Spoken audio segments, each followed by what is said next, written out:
Hi, everyone, and welcome to this week's webinar.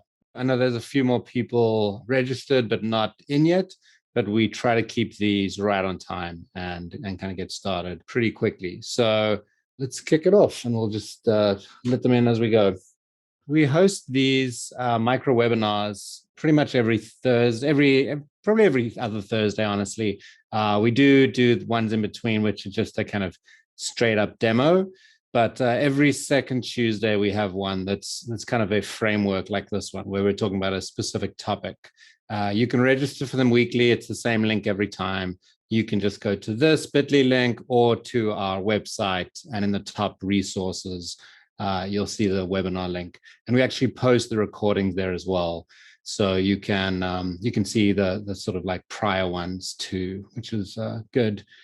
You know, these are quick and easy, and the idea there is so that you can attend with a pretty like low commitment.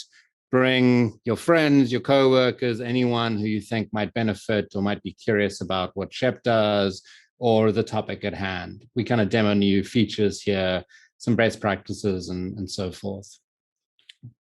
So the topic today is called Managing Your Leaky Travelers, and the name is a little bit of a jokey name because I was doing a talk at a BTN event and I was talking about leakage and, you know, what Shep does. And what happened was I was on stage in the middle of this presentation, taking myself very seriously. And all of a sudden, everyone in the audience started laughing. And I didn't know why. And I kind of kept talking and they just kept laughing. And so I ended up stopping, you know, hundreds of people in the room just laughing at me. And I have no idea why. And instead of saying that you have a leaky travel program, I said something about your leaky travelers and just didn't realize what I was saying. And so we internally have adopted that to sort of talk about your leaky travelers as opposed to your leaky travel program. So that's why today we're talking about leaky travelers. So basically the reasons why people are booking outside of your travel program, there's a few reasons. So the reasons you need to know about this is you need to know where they are because their safety and security is compromised. And obviously, COVID has made this scenario so much more complicated. So there's a huge element of duty of care. And that's why you need to know where they are and you know, when they leak, you need to understand this. You need to get increased visibility because when they book outside, you obviously get very little visibility into their bookings. This kind of messes you up with RFPs when you're trying to negotiate for room nights or, you know, rates with hotels. You don't capture all the room nights. Your hotel attachment means you don't have a lot of leverage for RFP negotiations. So this is obviously a huge problem as well. And then reconciliating expenses just takes longer for everyone, you know, and so this now affects your accounting department and everyone. So it just makes everything complex, less safe, and more expensive, essentially. But not all leakage is bad, and there's genuine reasons why this happens. And we sort of created a framework or, you know, named these reasons to try and like categorize them. And primarily, the biggest one that everyone assumes is voluntary leakage. That's where someone just goes and books on Expedia because they like Expedia, or on hotels.com because they want their 10th night free. So that's where they're voluntarily, by choice, going and booking on a consumer site. The other one is what's called structural leakage. And this is because they're booking, because usually it's because of a conference. Like they're booking outside, but they're actually getting a good rate. And it's sort of like there's a room block for a conference or something like that. So it is actually leakage that maybe you want because it is a great rate and they're doing what they feel like they should do, what the conference has told them to do, but it still sort of messes with your analytics and reporting. And then finally, you can get regional leakage where you've got, you know, not all OBTs are in all regions. And, you know, sometimes there's just like areas that aren't supported in the same ways, or, you know, there's content that they can't get on the OBT. So that can be a reason why leakage occurs as well. So yeah, like I said, we all assume it's just because people are doing things just because they're being a little bit naughty, but oftentimes there's genuine reasons, and all of these need managing. All of these need solving for. So there are sort of industry trends that are sort of supporting all this, and I'm sure you all know in your specific programs what sort of leakage you have, and we're fully aware that during COVID leakage wasn't a problem, and right now everyone is on high alert and very careful, and lots of rules, and everyone's very well behaved. But we thought this was a good time to address leakage because the tidal wave will be coming, as people start to feel more comfortable traveling again, as, old habits reemerge. This is going to be something that you now have the opportunity to solve for before it gets to be a problem. This was obviously from a pre-COVID survey, but some interesting stats that like even if travel gets back up to somewhere near to where it was, a lot of these are still going to be true, which is that 83% of travel managers surveyed, and this was during ACTE, RIP, but yeah, good organization. But yeah, they did the survey before COVID, and it was 83% of travel managers said they would change their TMC if they could get more off-channel data. 77% of employees start their travel searches on consumer sites. So they may not book off-channel, but it's still important for you to sort of gather and manage that sort of like search data and guide them to the right decisions. And then 73% of employees expect you to proactively reach out if something happens. And so if there's an earthquake or a new COVID variant or whatever the case happens in a region that you have employees, they're expecting you to proactively reach out, whether it's directly or through your duty of care. But all of that's obviously very difficult if you don't really know where they are.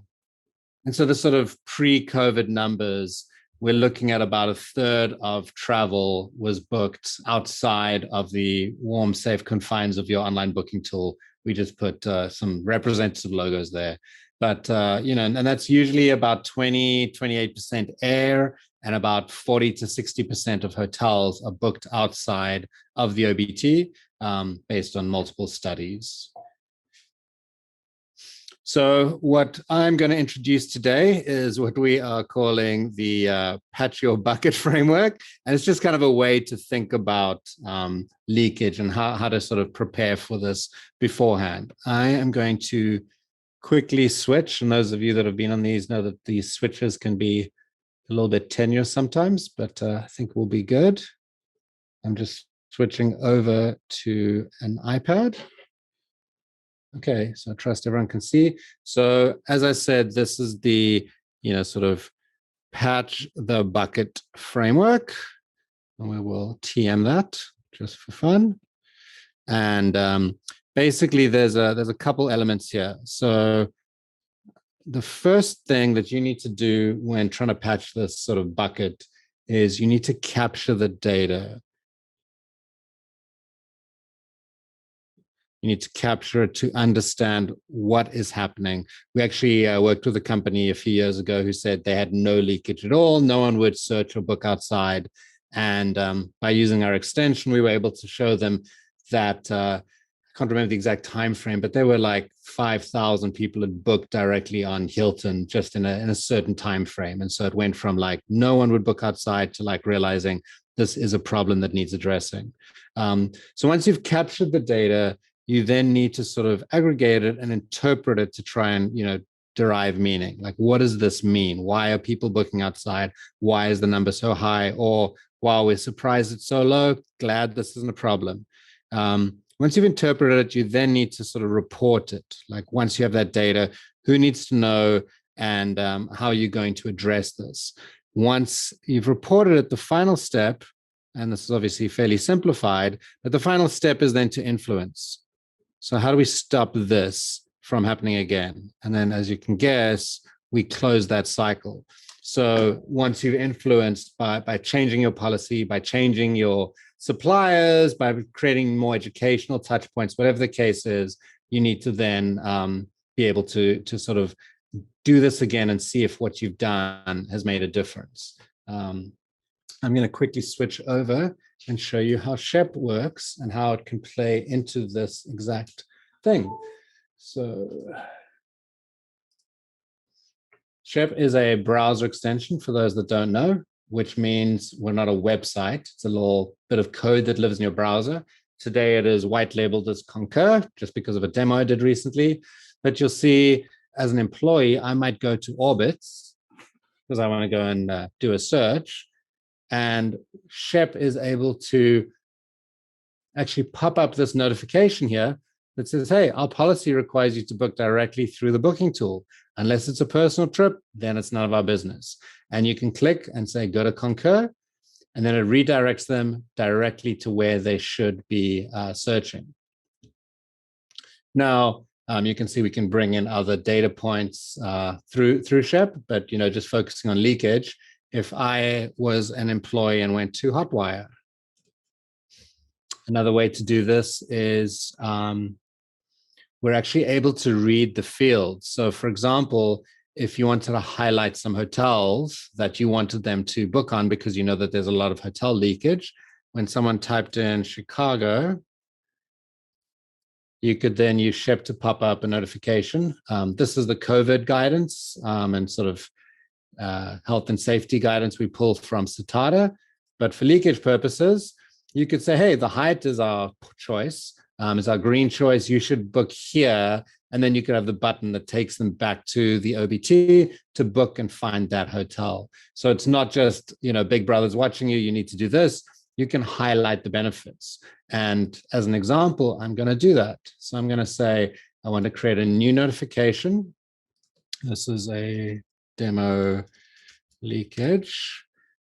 I'm going to say, I'm going to do this on my demo account. Obviously, I'm doing this fairly quickly. I'm going to create a custom modal that I want to show on, do it on Agoda.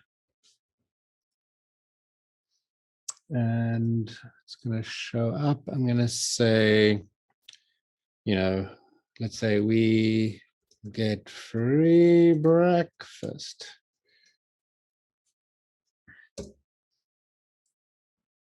You can add emojis, so you can customize this a lot. I'm going to put some bacon on there and say we have negotiated free perks, whatever the case is, Wi-Fi, etc. You can then go and look for something to customize this, be it a video, whatever the case is. I'm just going to look up free food.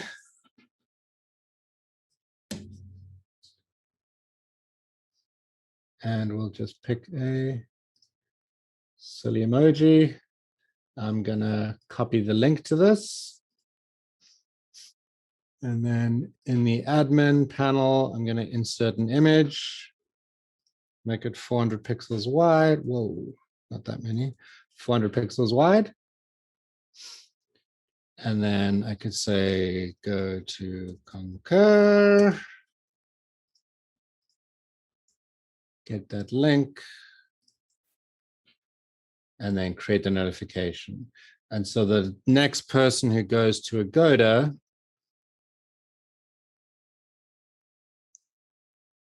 would see that notification. So saying, hey, if you book in the OBT, we've negotiated special perks for you. So really using the carrot versus the stick approach. And that is how Shep works. So I'm going to go back, just wrap up.